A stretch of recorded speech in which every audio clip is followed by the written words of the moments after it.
So today we're going to be looking at the Land Cruiser series. Beside me today we have the Land Cruiser 200 series, but apart from this, Land Cruiser also made the 100 series, there was the 80 series and the 60 series. Land Cruiser wasn't all about luxury way back in the day, but with the 80 series is whereby they started diving more into the luxurious markets. The 100 series made it more refined, but with the 200 series is whereby everything came to perfection basically. On-road performance, off-road performance, it's very comfortable. You can basically go anywhere. It's very reliable. So yeah, let's have a look at it.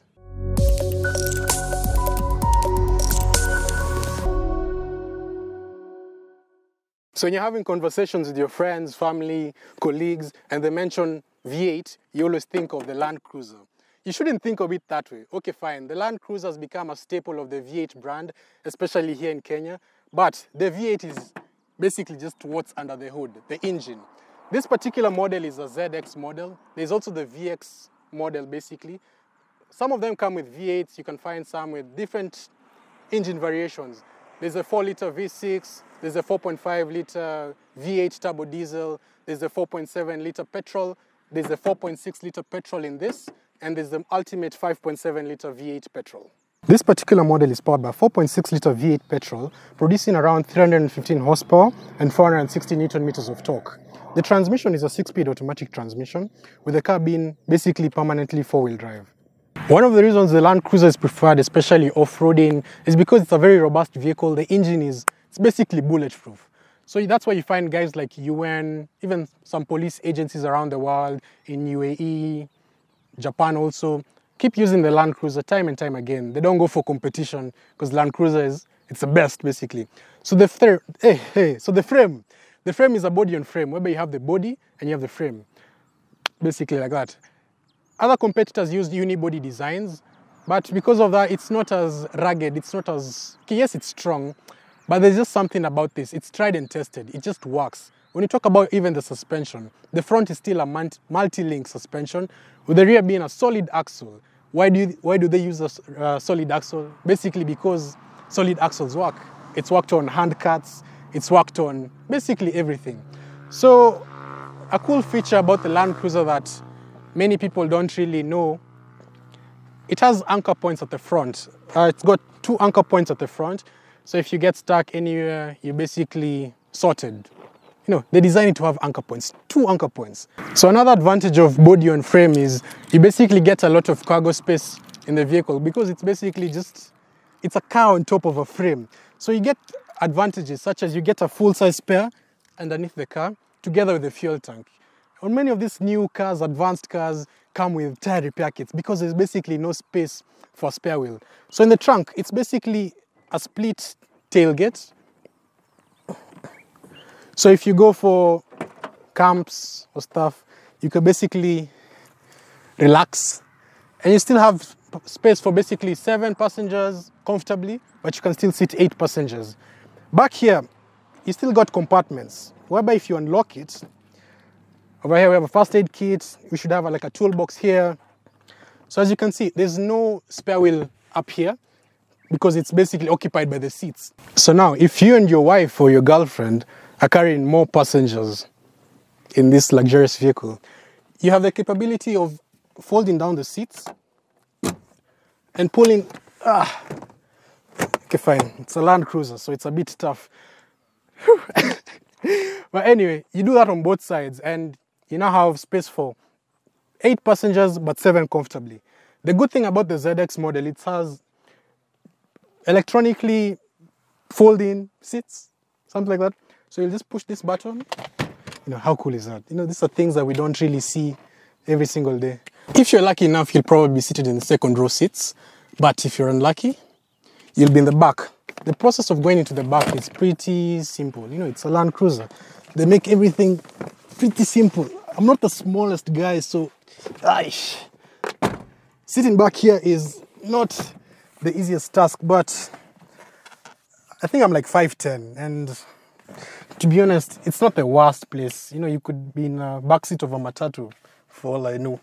So, backseat comfortability, it's pretty good. It's not bad. It's good. So this is where the lucky individuals sit. Basically, sitting here, you feel like you're on top of the world because you have a center armrest. I'm not sure what's in here. Should be cup holders here. So you have your drink. It's quite comfortable. I'd actually like to be the one sitting here and not in the back. The good thing about sitting here too, you have your climate control. It's a 4-zone climate control. So you, back left passenger, you have yours. Back right passenger has his. Driver, front passenger has his. It's completely independent from the front. So the interior of the Land Cruiser is a pretty nice place to be.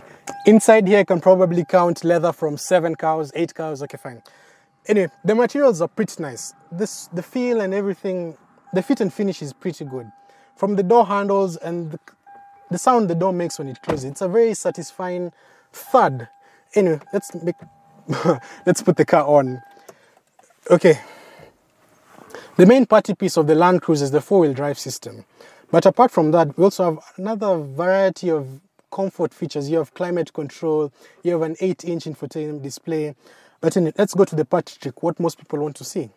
So down here, we have heated and cooled seats. I'll just make mine cooled.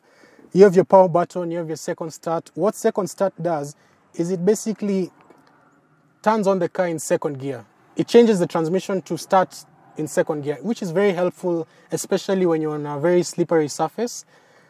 You have your suspension settings. You can have sport, you can have normal, and you can have comfortable. You have your air suspension riding height. You can put it in low, you can put it in high, which is mainly used when you're off-roading if you want some more ground clearance, basically. You can turn off the system altogether if you don't feel like messing around with the air suspension. You have your hill climb assist, downhill climb assist, downhill going assist. Then, one very interesting button is this. When you click on this button, when you're off-roading the Land Cruiser and you're in a tight spot, you click on this button and let's say you want to turn right. It's going to brake the back right wheel, which is basically going to, okay, when you're turning normally, think of this as a car. When you're turning normally, there's always going to be a predefined radius that your car can follow. But when you brake this particular wheel, when you press that button, when you brake this wheel, the turning radius basically reduces, which helps you especially when you're in tight spots, off-roading. I wouldn't use it on the road, but when you're off-roading and you need to turn somewhere whereby it's limited space. Yeah. Then here we have your multi-terrain selector and your crawl assist. So I'm going to be explaining the off-road features that I talked about earlier on. So the first one we're going to explain is crawl control, whereby when you're turning the car and it's capable of braking one wheel. I'll use the right wheel as an example. So I'll put the car into 4-low, I'll turn on crawl control, and I'll click on the special button. So it's now active. So basically now if I turn the wheel and I let go of the brake, my foot isn't on the accelerator or the brake right now, but it's basically braking my right wheel as I turn. So this reduces the turning circle. So anyway, apart from this, let's talk about still on crawl control. Let me turn that on. No, hold on. So still on crawl control. If you want to go up a slight hill, we're not going to use a very steep hill today because it's not my car, but anyway. So my air suspension settings are on the highest settings. Why? Because it's dramatic and it's fun. And why not? So I'm at the bottom of a hill now. It's not too steep. So to activate crawl control, I'll turn on crawl control. I'll choose my speed. Let's do medium. I'll let go of the brake. I don't know, you can see my foot is here. And I'm going up the hill. So yes, still going up the hill. My foot is still not on the accelerator. This is my right leg. Still not on the accelerator or the brake. And I have a display here that shows me where my front wheels are pointed so you don't go into a bush or hit a pedestrian or a child. Right? Anyway, so majestically with the torque of this car, we're on top of the hill. So you just brake and that's all. Other features, you can lock the center diff.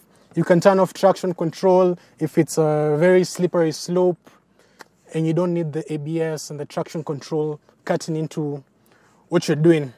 So for dramatic effect, let's go down the hill in reverse.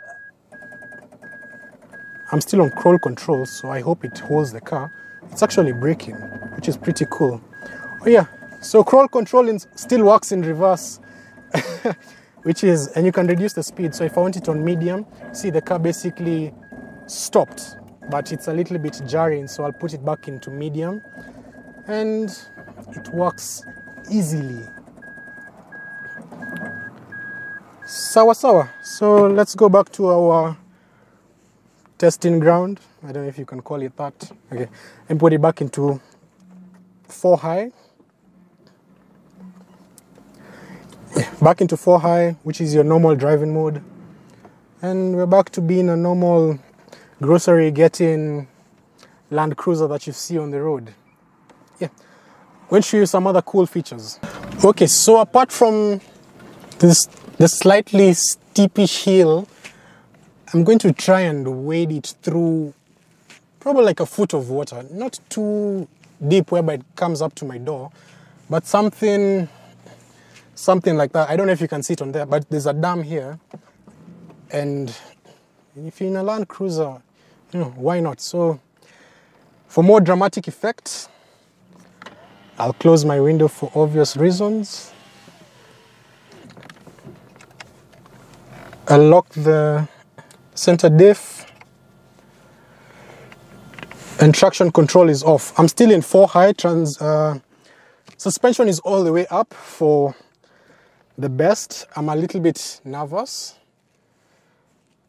but you know, some of these things, if you don't try it, how will you know if you have a genuine Land Cruiser? So yeah. Okay, fine. There's a little bit of slip. Okay, this is fun. It's a pretty muddy pond stroke valley. Okay, not valley, dam. But anyway, why wouldn't you take your Land Cruiser off-roading? Okay, this is a lot of fun. I need to do that again. That's just too much fun. Way, way too much fun. I've created a lot of waves. But anyway, as you can see, it's so comfortable on the inside. I'm not doing minor off-roading whereby if you're in your Vitz or Toyota Wish or anything like that, you'll be able to do. This is actually pretty serious stuff. But on the inside, it's so composed that you wouldn't actually believe it from your perspective. So anyway, we're back into the drink, accelerating again, playing around in the mud. Holy shit. Okay, fine, ignore the cussing. But anyway, it's actually pretty cool. Just moving around. Holy shit. Okay, fine. The car tends to drift a lot.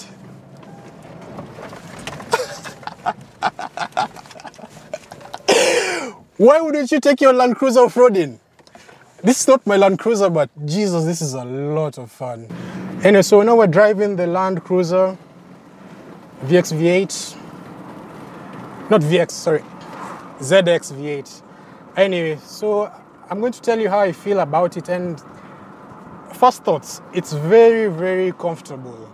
It's very refined. Right now I'm doing around 60 kilometers per hour. It's very quiet. You don't have to shout. You know, it's a V8. You'd expect it to be dramatic and loud, but it's so subtle. It's so smooth. It's so effortless.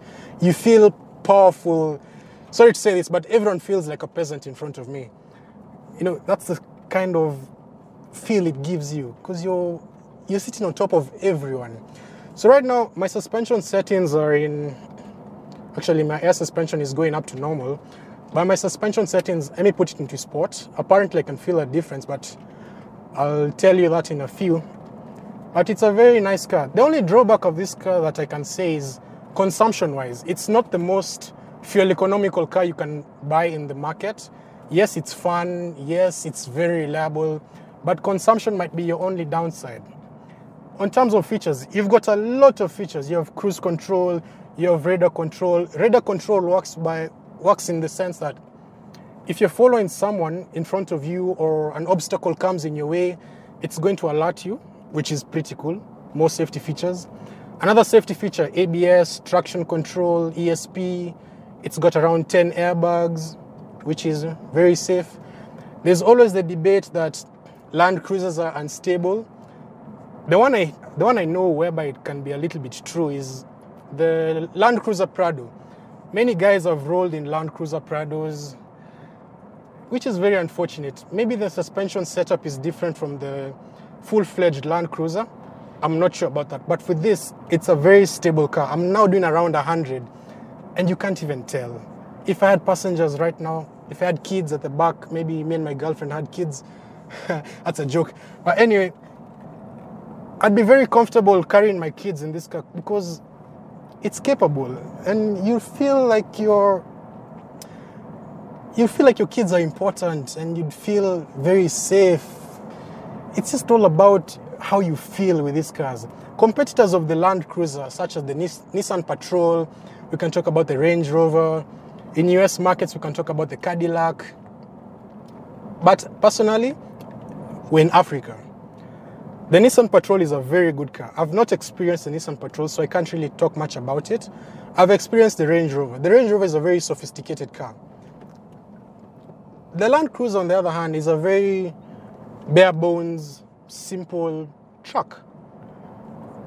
Back to reliability. If you're in Africa, if you don't care about reliability and other expensive things, maybe you can go for the Range Rover if you prefer it. Personally, I'd choose the Land Cruiser because it's a very, you know what it is. Politicians drive it, very influential people drive it, cops give you respect. You feel like it makes you feel very important. Anyway. So all this time I've been driving in sport suspension. Let me put it into comfort. So, okay, fine. I've not felt much of a difference, but I don't know if to call it dampers or what, but the way it soaks up bumps is a little bit more softer. When it was in sport mode, it was a little bit more, actually, that's pretty interesting. It's now back to sport, and actually you can feel the road a little bit more through the steering wheel. There's a corner coming up, so let me just speed up a little bit. It's not a racing line, but anyway, it's such an amazing car. Let me put it back into comfort just to feel if I'll feel a difference, which I think on this road, it's not the best road to test it out. On other roads, I'm sure more windy roads, I'll be able to feel it. But the one thing that I can feel is the steering wheel, the road feel through the steering wheel is a little bit softer when it's in comfort mode. Yeah, air suspension settings. When you're driving, I can't really change the settings because if it's on high mode, the car might be a little bit unstable. When I started driving, it was in high. Right now it lowers itself.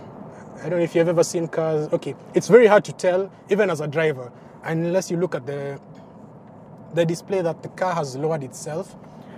But it's all, I don't know, I love such features. If you're a kid, okay, fine, I'm not a kid, but I have kid personalities in me. I like pressing many different buttons. I like knowing what this does and what this does. So if you won't get bored. Like right now I can decide, okay, fine, let me play with this, let me play with that. Air conditioning, you have a sunroof, infotainment, Bluetooth. It's a perfect car. So yeah, my final thoughts on the Land Cruiser. If you're able to buy one, you should buy one. Is it expensive? Yes, it is expensive. How much? It depends on the year. The 200 series was produced between 2008 till now. Brand new ones are still coming out. So if you're to buy one, your prices may differ, but I think you can get them from like 5 million, which is like $50,000, which is not bad at all. Effortless power. Anyway, reliability. Once again, it's a Toyota. It's very reliable. You can basically service it anywhere, unless you're one of these fancy guys. I could go on and on and on and on about talking about this car, but I think from the review I've made today, you guys have experienced the car with me. I hope you've enjoyed it. If you guys have any comments, feedback, it's always welcome. It's an improvement process. I'm not perfect, So we keep on improving on what we do every single day. So yeah, like the video, share the video. Feedback is appreciated. We take feedback and we try and improve on it as much as possible. If you guys have any suggestions on what cars you'd like us to review, you could DM us on Instagram, Motorsports Kenya. You could comment on Facebook, on YouTube. Yeah, so I hope you've enjoyed the review today, and thank you. Yes.